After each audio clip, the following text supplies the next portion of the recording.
The Book of the Prophet Isaiah. Chapter 37. When King Hezekiah heard it, he tore his clothes, covered himself with sackcloth, and went into Yahweh's house. He sent Eliakim, who was over the household, and Shebna the scribe, and the elders of the priests, covered with sackcloth, to Isaiah the prophet, the son of Amoz. They said to him, Hezekiah says, Today is a day of trouble, and of rebuke, and of rejection, for the children have come to the birth, and there is no strength to give birth. It may be Yahweh your God will hear the words of Rabshakeh, whom the king of Assyria his master has sent to defy the living God, and will rebuke the words which Yahweh your God has heard. Therefore lift up your prayer for the remnant that is left. So the servants of King Hezekiah came to Isaiah. Isaiah said to them, Tell your master, Yahweh says, Don't be afraid of the words that you have heard, with which the servants of the king of Assyria have blasphemed me. Behold, I will put a spirit in him and he will hear news, and will return to his own land. I will cause him to fall by the sword in his own land. So Rabshakeh returned, and found the king of Assyria warring against Libnah, for he had heard that he was departed from Lachish. He heard news concerning Tirhakah king of Ethiopia, he has come out to fight against you. When he heard it, he sent messengers to Hezekiah, saying, Thus you shall speak to Hezekiah king of Judah, saying, Don't let your God in whom you trust deceive you, saying, Jerusalem won't be given into the hand of the king of Assyria. Behold, you have heard what the kings of Assyria have done to all lands, by destroying them utterly. Shall you be delivered? Have the gods of the nations delivered them, which my fathers have destroyed, Gozan, Haran, Reteph, and the children of Eden who were in Telassar? Where is the king of Hamath, and the king of Arpad, and the king of the city of Sepharvaim, of Hena and Iva? Hezekiah received the letter from the hand of the messengers and read it. Then Hezekiah went up to Yahweh's house, and spread it before Yahweh. Hezekiah prayed to Yahweh, saying, Yahweh of armies, the God of Israel, who is enthroned among the cherubim, you are the God, even you alone, of all the kingdoms of the earth. You have made heaven and earth. Turn your ear, Yahweh, and hear. Open your eyes, Yahweh, and behold. Hear all of the words of Sennacherib, who has sent to defy the living God.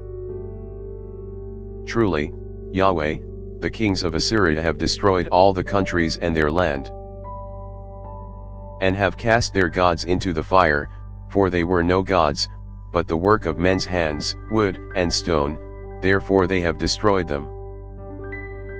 Now therefore, Yahweh our God, save us from his hand, that all the kingdoms of the earth may know that you are Yahweh, even you only. Then Isaiah the son of Amoz sent to Hezekiah, saying, Yahweh, the God of Israel says, Because you have prayed to me against Sennacherib king of Assyria. This is the word which Yahweh has spoken concerning him. The virgin daughter of Zion has despised you and ridiculed you. The daughter of Jerusalem has shaken her head at you. Whom have you defied and blasphemed? Against whom have you exalted your voice and lifted up your eyes on high? Against the Holy One of Israel. By your servants, you have defied the Lord, and have said, With the multitude of my chariots I have come up to the height of the mountains, to the innermost parts of Lebanon. I will cut down its tall cedars and its choice cypress trees. I will enter into its farthest height, the forest of its fruitful field.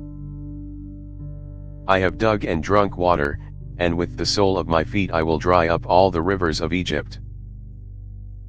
Have you not heard how I have done it long ago, and formed it in ancient times? Now I have brought it to pass, that it should be yours to destroy fortified cities, turning them into ruinous heaps. Therefore their inhabitants had little power. They were dismayed and confounded. They were like the grass of the field, and like the green herb, like the grass on the housetops, and like a field before its crop has grown. But I know you're sitting down, you're going out, you're coming in, and you're raging against me. Because of your raging against me, and because your arrogance has come up into my ears, therefore I will put my hook in your nose and my bridle in your lips, and I will turn you back by the way by which you came. This shall be the sign to you. You will eat this year that which grows of itself, and in the second year that which springs from it, and in the third year sow and reap and plant vineyards, and eat their fruit. The remnant that is escaped of the house of Judah will again take root downward, and bear fruit upward. For out of Jerusalem a remnant will go out, and survivors will escape from Mount Zion. The zeal of Yahweh of armies will perform this. Therefore Yahweh says concerning the king of Assyria, he will not come to the city, nor shoot an arrow there, neither will he come before it with shield, nor cast up a mound against it. He will return the way that he came, and he won't come to the city, says Yahweh. For I will defend the city to save it, for my own sake, and for my servant David's sake.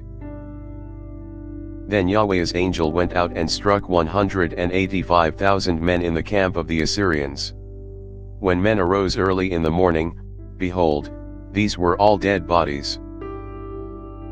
So Sennacherib king of Assyria departed, went away, returned to Nineveh, and stayed there. As he was worshipping in the house of Nisroch his god, Adramelech and Sharezer his son struck him with the sword, and they escaped into the land of Ararat. Esarhaddon his son reigned in his place. Thanks for listening. If you liked our video, give us a thumbs up and subscribe, it really helps.